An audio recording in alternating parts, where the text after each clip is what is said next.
moms, I'm in my closet for a purpose because I want to share something with you. So my closet is super messy right now.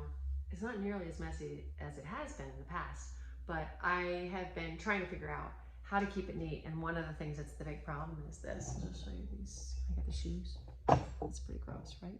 So that being said, we just moved into this home about 6 months ago, and this closet is much smaller than what I'm used to.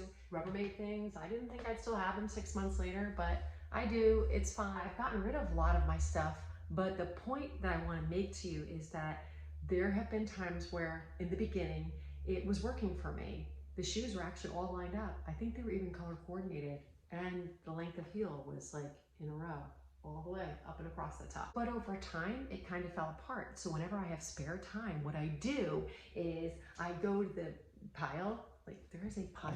Like, I'm embarrassed, but I think you need to see the pile because that's like important. I hope the phone doesn't fall out of this thing. There's a pile down there, okay? And if I don't have a lot of time, I just start with that pile and I clean up that pile and I'm like, okay. And then I even pick up a few other things. Maybe I finally fold all the jeans. Why am I telling you about my closet? So I've been realizing, okay, I need a new system. So I went to a home store, I got something for the shoes, but what wasn't working for me before is that it would have fallen through the little grates. So I'm gonna literally put it in here upside down. Why am I telling you this, right? Because this is what I had to do with my son when it came to recovering him from all of his behaviors. What I had to do was this. First, I had to see, okay, this isn't working. Some things were working a little bit, like certain things in here are working, like how I have my long hanging stuff over here and the shorter stuff is over there. That works, but the shoes aren't working. Well, a lot of his behaviors weren't working, right? I think if you know me long enough, you know my story. Barking like a dog, staying up really late, maniacal laugh. I mean, the list, if you go to my website called livewithjoynow.com, you'll see a list of his behaviors. You can go to something called Charlie's Journey. So the point is that he had so many behaviors. And so what I would do is I just got used to living with the behaviors. I didn't like any of them. I would cry a lot. I did my best to try to figure things out, but during his 3, 4, and 5-year-old years especially, I would try so many things, but they worked a little bit, so I'd hold on to that, and then I'd move to the next thing, and I'd keep researching, etc. My path with healing Charlie was not like this. It wasn't like that at all. It was like this. If I could go lower than the camera, it was there. It would go up a little bit and it would go way down again. And this is what it did for a very long time until I had understanding, okay? And that's okay. We go through trial and error and then we learn a new way and we learn from there. So we try something out, we test it. If there's some failure, that's okay. We learn a lesson, right? And then we improve. I lived with a lot of things though, even as I started to heal Charlie, even when he was 6 and he was 7, he's coming out of all these behaviors. Things were really great. Somebody who they had met him years earlier and then met him when he was like 7 were dumbfounded. How is this the same child? How is this the same child? And so I would be really excited when I heard something like that. And then I would also then just live in that, right? I would live in that closet because yeah, he had really, really improved. And then I just stayed with it. I was like, that's fine. This is as good as it gets. And then the tears would start again for me. And I would just wonder like, how do I get more healing? Because although he had come so far, if you thought about what his trajectory though would be at that point, I knew that it didn't look like there'd be independence for him. And if you've heard me before, you've heard me say, like, I used to think to myself, well, at least I have so many kids. Maybe somebody will, let him live with them. I mean, that's really what I used to think. So the closet idea, again, is that what I would do with Charlie, I would find something that would seem to work and his behaviors would start to, they'd fall away. The edginess would fall away. All of those wonderful things were happening. And then I'd reach this plateau and I'd be like, it's okay. It's okay, that's just Charlie, and it's okay, he's sweet, it's fine. With Matthew, who had a lot of the ODD behaviors, right? So the oppositional defiance, I would try what I could do, and then I would be like, but it's okay. At least it's better than what it was. And that's the messy closet, guys. That's me in this closet with the shoes that now have gotten out of control. And I think that might be what happens for you, at least in my life. When something then finally makes me hit rock bottom again, or really feels so out of control, I'm like, now what do I do? Now I really gotta fix it. So I want you to tell you like, hey, that's normal. Give yourself grace, right? We all get to that place. And that's such a blessing, because when you get to that place where you're like, I gotta fix this, cool. Now you're motivated to fix it. So what I had to do for the shoes, how many things are there that you've had to do where you have to look at something and turn it on its head? So if there's so many things in what I teach parents, that when I say to you that the answers are hiding in plain sight, I really mean that. I'll use Matthew with his ODD. I would be so upset that I had a child that was so angry. And I read all the books. I did everything and nothing was working. So that's like my shoes, right? I keep trying to organize them, nothing works. I organize them, nothing works. So then I found a new system, right? And it's something I call intentional parenting, and I teach it to those parents that I work with. And I try to sprinkle it into my videos here too. I mean, you can do a DIY approach. You don't have to coach with me, but I just want you to know that I did the things and I know what it's like to try every new idea on your child and in the way that you parent, and then feel like you just went backwards or nothing's changing.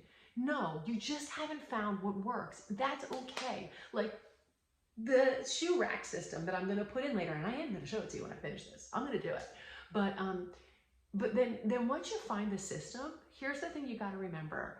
And this is where I want you to really hear me, moms. You have to give yourself grace. We don't find a system and then let it be. We don't find a system and let it take care of itself. No, we maintain the system. So if I've taught you, for instance, I'll use a perfect example. There was someone I had coached for about 6 months. The changes in her child, miraculous. I love saying that. I call it miraculous, but it can be replicated. But still miraculous. And maybe it was 3 months later and she got in touch with me and she's like, everything's falling apart. Everything's falling apart. Can we just have a single session? Absolutely, let's do that. And I listened to her. Oh, it's okay. This is what's happening. This is what's happening. You slowly stopped maintaining the system. It's okay. It's okay. It's really small tweaks. If I had all my shoes up here properly, what does it look like to maintain the system? It's taking the shoes and putting them on the shelf. It might even be going, oh, wait a second. These shoes are in the wrong spot. I got to put these back in here, right? There's different things we might have to do. All I needed to do with her is go back through something that she already knew. She already knew it, yet she was still a little bit afraid to put certain systems in place. Some things had to do with the authority that she held with her child. Her daughter can be very strong-minded, and that's okay. I'm like, well, that's great. Let's leverage that. Remember, we can leverage that. We can leverage what some people say is stubborn and strong-willed. No, we leverage that. That is passion. And she just doesn't know any other way to be in the world. So you have to take your authority. You have to be calm about it. And you have to know that it's going to be okay. You have to be unafraid about the way you speak to her. And you're going to praise her and you're going to compliment her. And you're going to be unafraid if she shows those old behaviors, because you know who she really is. And you're going to tell her who she really is. She is kind. She is calm. She is honest. She is disciplined. She has self-control. You've just forgotten because very slowly the shoes started falling off because you didn't maintain it. And you didn't maintain it because it's still so new for you. It's so new for us moms to work with these kids in ways that regular people, I feel like I have to say that, like they don't have to deal with it necessarily. I have 6 kids. I did not have to deal with some of my kids in the way that I have to deal with my youngest 2. I don't. But guess what? Once I learned how to work with those younger 2, that work transferred to the older 4.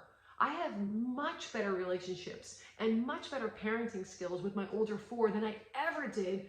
And I'm so thankful for those reasons, because had I not had the hardships that I went through with my children's behaviors and their diagnoses and all the acronyms that they were given, I never would have gotten to this level of having such a wonderful relationship with my family. Even my marriage has changed. I mean, it really, when you get it, you get it. So the point is, and I'm gonna show you the finished product of the closet, but it's okay to put something into place and to find that some things work and some things don't. And it's okay that you have to dive back in and maintain again. And it's okay when things fall apart, because you know you can always find a system that's gonna work. You can always get back on it, all right? So these children, just remember, moms and dads, They're human beings with brains. The brains are malleable, but it doesn't mean that we don't have to mold them, right? So we still are always speaking to that brain, and we are molding that in identity that child has, and we're always cleaning them up. We're making sure that that gut is healed and sealed.